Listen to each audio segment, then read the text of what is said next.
तव कथामृतं तप्तजीवनं कविभिरीडितं कल्मषापहं श्रवणमङ्गलं श्रीमदाततं भुवि गृह्णन्ति ये भूरिदा जनाः।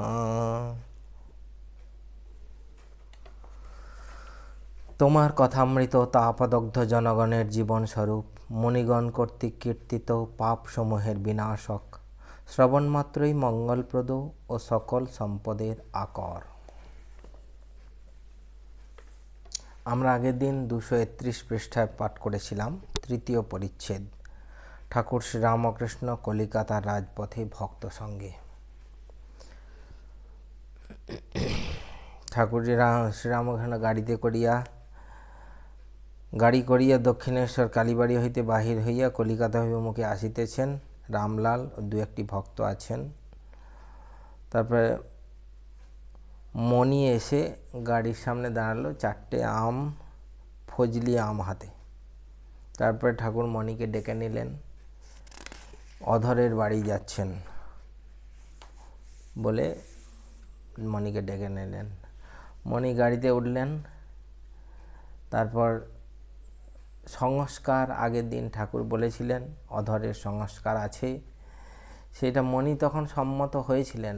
মণি বলতে মাস্টারমশাইকে বলা হয়। মাস্টারমশাই তখন সম্মত হয়েছিলেন, কিন্তু আজকে ওনার ওইটি কথা পাঠতে ইচ্ছে হলো। বলছে, বাটিতে ফিরিয়া ভাবিয়া দেখিলেন যে সংস্কার সম্বন্ধে এখনও তাহার পূর্ণ বিশ্বাস হয় নাই। তাই ঠাকুর যখনই কথা শুরু করেছেন, আচ্ছা অধরকে তোমার কীরূপ মনে হয়, তখন বলছেন আজ্ঞে তার খুব অনুরাগ। তখন বলছে অধরও তোমার খুব সুখ্যাতি করে। মণি কিছুক্ষণ চুপ করিয়া আছেন। এইবার পূর্বজন্মের সংস্কার কথা উত্থাপন করিতেছেন। মণি, আমার পূর্বজন্ম সংস্কার এসব তাতে তেমন বিশ্বাস নাই, এতে কি আমার ভক্তির কিছু হানি হবে? তখন ঠাকুর বলছেন, তাঁর দৃষ্টিতে সবই হতে পারে, এই বিশ্বাস থাকলেই হলো। তাঁর সৃষ্টিতে সবই হতে পারে, এই বিশ্বাস থাকলেই হলো। আমি যা ভাবছি তাই সত্য, আর সকলের মত মিথ্যা, এরূপ ভাব আসতে দিও না। তারপর তিনিই বুঝিয়ে দিবেন। তাঁর কাণ্ড মানুষে কি বুঝবে, অনন্ত কাণ্ড। তাই আমি ওসব বুঝতে আদপে চেষ্টা করি না।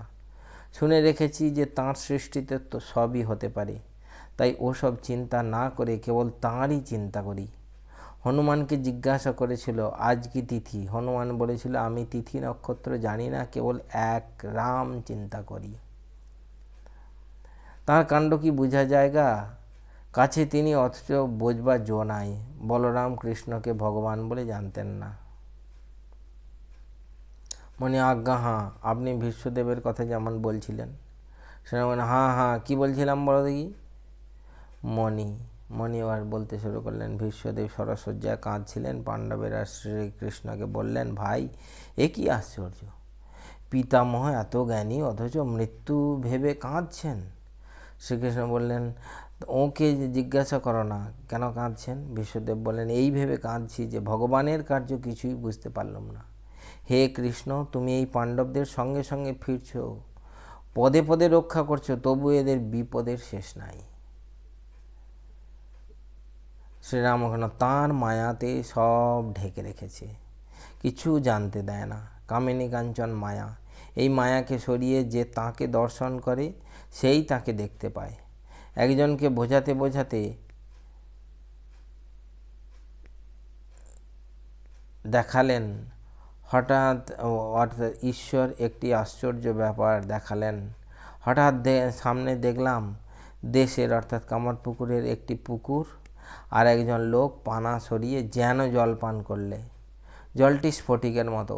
দেখালে যে সেই সচ্চিদানন্দ মায়ারূপ পানাতে ঢাকা, যে সরিয়ে জল খায় সেই পায়। শুনো, তোমায় অতি গুহ্য কথা বলছি। ঝাউতলার দিকে বাহ্যে করতে করতে দেখলাম চোর কুটির দরজার মতো একটা সামনে। কুটির ভিতর কি আছে দেখতে পাচ্ছি না। আমি নরুন দিয়ে ছেঁদা করতে লাগলাম, কিন্তু পারলাম না। ছেঁদা করি কিন্তু আবার পুড়ে আসে। তারপরে একবার এতখানি ছেঁদা হলো।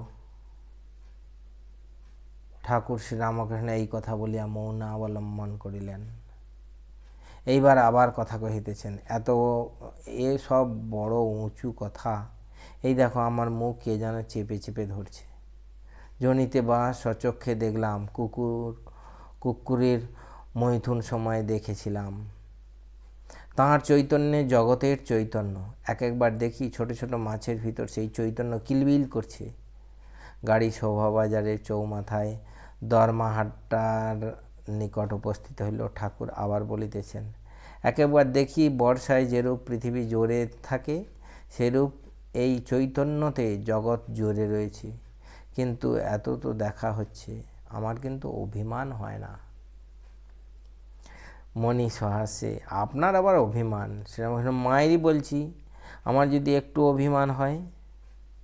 তখন মণি গ্রিস দেশের সক্রেটিসের গল্প বলছেন, যে দৈববাণী হয়েছিল যে তিনি একজন জ্ঞানী, আর তিনি তাতে অবাক হয়ে সবাইকে প্রচার করতে শুরু করলেন। আমি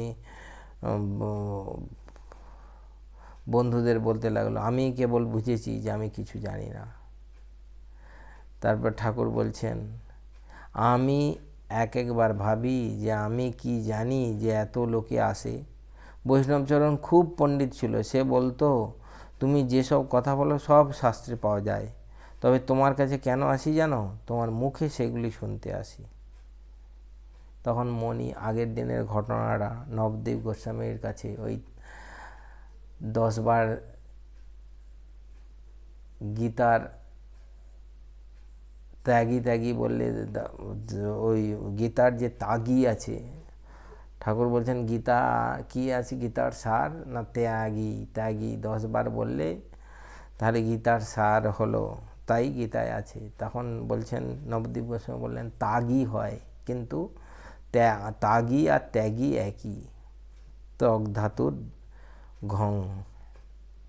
তারপর ঠাকুর আবার বলছেন, আমার সঙ্গে কি কারো মেলে, কোনো পণ্ডিত কি সাধুর সঙ্গে? মনে আপনাকে ঈশ্বর স্বয়ং হাতে গড়েছেন, অন্য লোকদের কলে ফেলে তৈরি করেছেন, যেমন আইন অনুসারে সব সৃষ্টি হচ্ছে। শ্রীরামকৃষ্ণ রামলালকে বলছেন, ওরে বলে কি রে? ঠাকুরের হাসি আর থামে না। মনি বলছেন, বিদ্যাতে একটা উপকার হয়েছে, এইটি বোধ হয় যে আমি কিছুই জানি না, আমি কিছুই নই। ঠাকুর বলছেন, ঠিক, আমি কিছুই নই, আমি কিছুই নই। আচ্ছা, তোমার ইংরেজি জ্যোতিষে বিশ্বাস আছে? মণি তখন বলছেন, ইংরেজি জ্যোতিষ একটু বোঝাচ্ছেন ঠাকুরকে। তো নতুন একটি গ্রন্থে নেপচুন, ওই ইউরেনাস নেপচুনের গল্পটা মণি বলছেন। ঠাকুর বলছেন, তা হয় বটে। গাড়ি চলছে, অধর সেনের বাড়ির নিকট এলো। ঠাকুর বলছেন, সত্যেতে থাকবে, তাহলে ঈশ্বর লাভ হবে।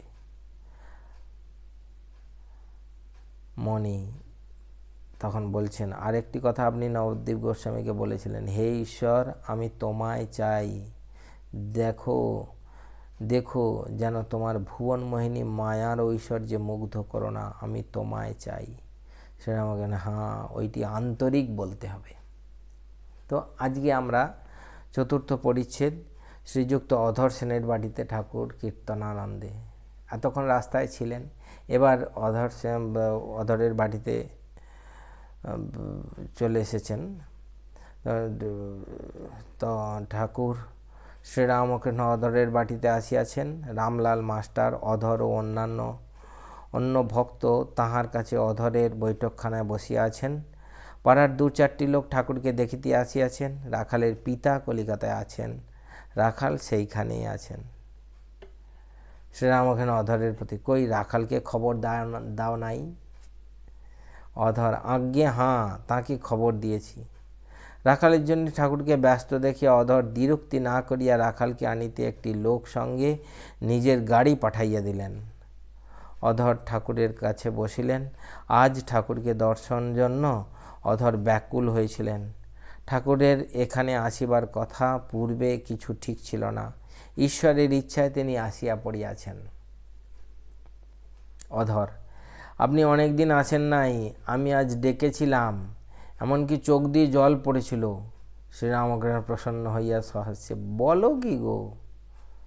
সন্ধ্যা হইয়াছে, বৈঠকখানায় আলো জ্বালা হইল। ঠাকুর জোড় হস্তে জগন্মাতাকে প্রণাম করিয়া নিঃশব্দে বুঝি মূল মন্ত্র জপ করিলেন। তৎপরে মধুর স্বরে নাম করিতেছেন, বলিতেছেন, গোবিন্দ গোবিন্দ সচ্চিদানন্দ হরিবোল হরিবোল। নাম করিতেছেন, আর যেন মধু বর্ষণ হইতেছে। ভক্তেরা অবাক হইয়া সে নাম সুধা পান করিতেছেন। এবার শ্রীযুক্ত রামলাল এবার গান গাইতেছেন। ভুবন ভুলাইলি মা হরমোহিনী, মূলাধারে মহৎপলে বিনা বাদ্য বিনোদিনী। শরীর শরীর যন্ত্রে সুষমনাদি ত্রয়তন্ত্রে, গুণভেদ মহামন্ত্রে গুণত্রয় বিভাগিনী। আধারে ভৈরবাকার, শরদলে শ্রীরাগ আর, মণিপুরেতে মল্হার, বসন্তে হৃৎপ্রকাশিনী। বিশুদ্ধ হিল্লোল সুরে কর্ণাটক আজ্ঞাপুরে, তান লয় মান সুরে 3 গ্রাম সঞ্চারিণী। মহামায়া মোহ পাশে বদ্ধ কর অনায়াসে, তত্ত্বলয়ে তত্ত্বাকাশে স্থির আছে সৌদামিনী। শ্রীনন্দ কুমারে কয়, তত্ত্ব না নিশ্চয় হয়, তব তত্ত্ব গুণত্রয় কাকি মুখ আচ্ছাদিনী। একটা গান শেষ হইল, পরের গান হচ্ছে রামলাল আবার গাইলেন। ভবদ্বারা ভয়হরা নাম শুনেছি তোমার, তাইতে এবার দিয়েছি ভার, তারো তারো না তারো মা। তুমি মা ব্রহ্মাণ্ডধারী ব্রহ্মাণ্ড ব্যাপিকে, কে জানে তোমারে তুমি কালী কি রাধিকে। ঘটে ঘটে তুমি ঘটে আছো গো জননী, মূলাধার কমলে থাকো মা কুলকুণ্ডলিনী। তদূর্ধ্বেতে আছে মাগো নাম স্বাধিষ্ঠান, চতুর্দল পদ্মে তথায় আছো অধিষ্ঠান। চতুর্দলে থাকো তুমি কুলকুণ্ডলিনী, ষড়দল বজ্রাসনে বসো মা আপনি। তদূর্ধ্বেতে নাভিস্থান মা মণিপুর কয়, নীলবর্ণের 10 দল পদ্ম যে তথায়।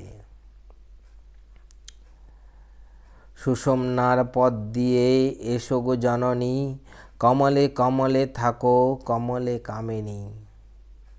তদূর্ধ্বেতে আছে মাগো সুধা সরোবর, রক্তবর্ণের 12 দল পদ্ম মনোহর। পাদ পদ্ম দিয়ে যদি এ পদ্ম প্রকাশ, মা হৃদয়ে আছে বিভাবরী তিমির বিনাশ। তদূর্ধ্বেতে আছে মাগো নাম কণ্ঠস্থল, ধূম্রবর্ণের পদ্ম আছে হয়ে 16 দল।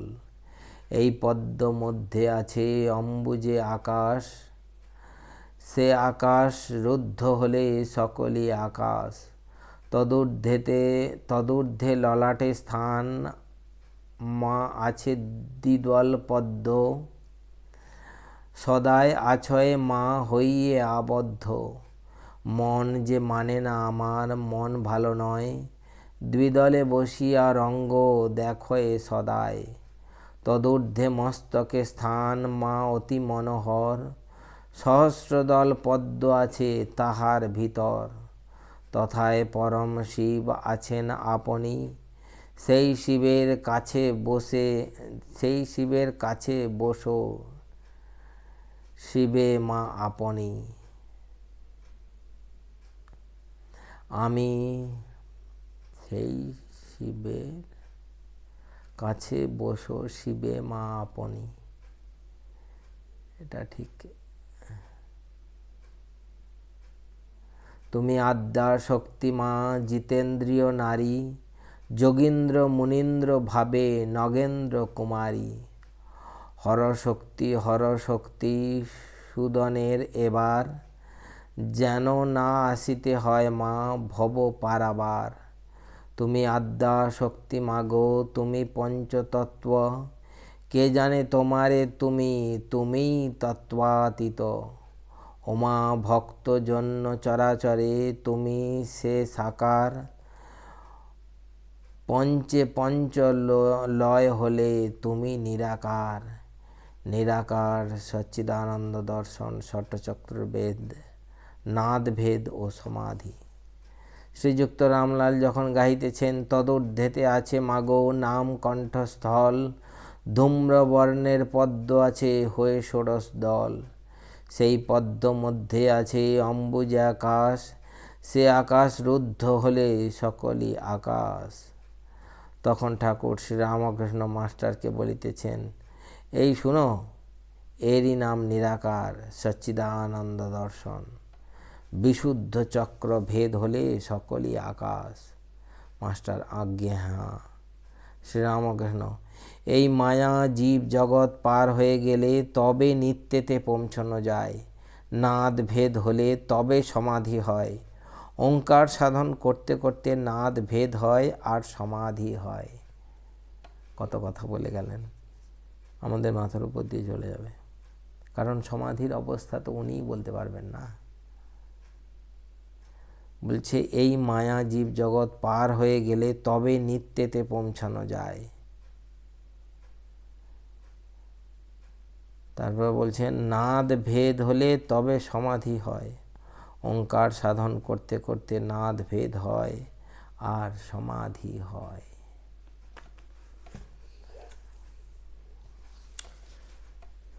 আজ এই পর্যন্ত, বেশিটাই গানেই কেটে গেল।